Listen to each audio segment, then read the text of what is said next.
서반장, 오늘 뭘 준비했습니까? 예, 제가 준비한 거는요. 야 배우설의 숨은 전략입니다. 이 민주당 홍익표 원내대표가 이 사건 발생 직후에 이 정치적 해석을 자제해달라라고 했었는데 이 사흘 전 국회 앞에서 열었던 이 정부 규탄 대회를 보면요. 기조가 전혀 다릅니다. 의원들과 당직자, 출마 예정자들까지 이 800명이 모였는데 테러범 배우를 공개하라는 피켓이 자 이렇게 보입니다. 일부 유튜버들의 그런 음모론 수준이었던 네. 그 배우설이 당의 공식적인 의혹 제기가 된 거네요. 예, 그렇습니다. 이 정점을 찍은 건 이재명 대표의 법, 펜, 칼 발언입니다. 이 한 사람의 극단적인 행동이 아니라 검찰, 언론, 또 정치 테러로 이어지는 이 거대한 배후가 있다는 뉘앙스를 풍긴 겁니다. 자, 그런데 이게 원래 원고에는 없던 말이었다면서요? 예, 그렇습니다. 이 실무진들이 준비한 사전 원고에는 없었고요.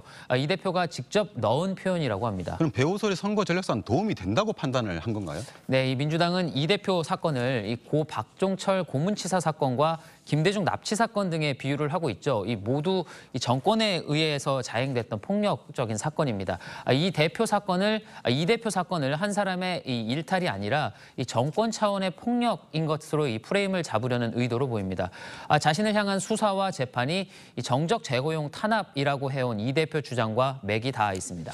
그래도 공당이 의혹을 제기하려면 근거가 있어야 되는데 네. 제 기억에는 뭐 물청소 영상 말고는 생각나는 게 없거든요. 네, 민주당 입장에서는 당적을 공개하지 않는 등 이 경찰 수사와 발표가 마음에 들지 않았을 수는 있습니다. 하지만 지금 김 반장이 얘기한 것처럼 의혹 제기가 계속 힘을 받으려면 합리적인 증거가 있어야 하겠죠. 그래서 이 같은 대응 기조에 당 내부의 불만도 적지 않습니다.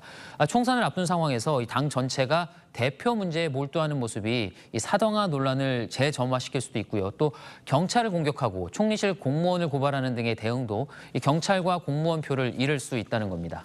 자, 그런데 그런 목소리가 뭐 별로 밖으로 드러나는 것 같지는 않습니다. 예, 이 김한규 의원이 피습 사건 이후 이 대표 본인도 이 피해자가 되어 보니까 더 느낀 게 있었을 것이다 이렇게 말한 것을 두고 당 지도부가 이 엄중 경고를 했었습니다. 사실 맥락상 네. 이 대표 사건을 계기로 여야 정치 문화를 좀 바꿔야 된다.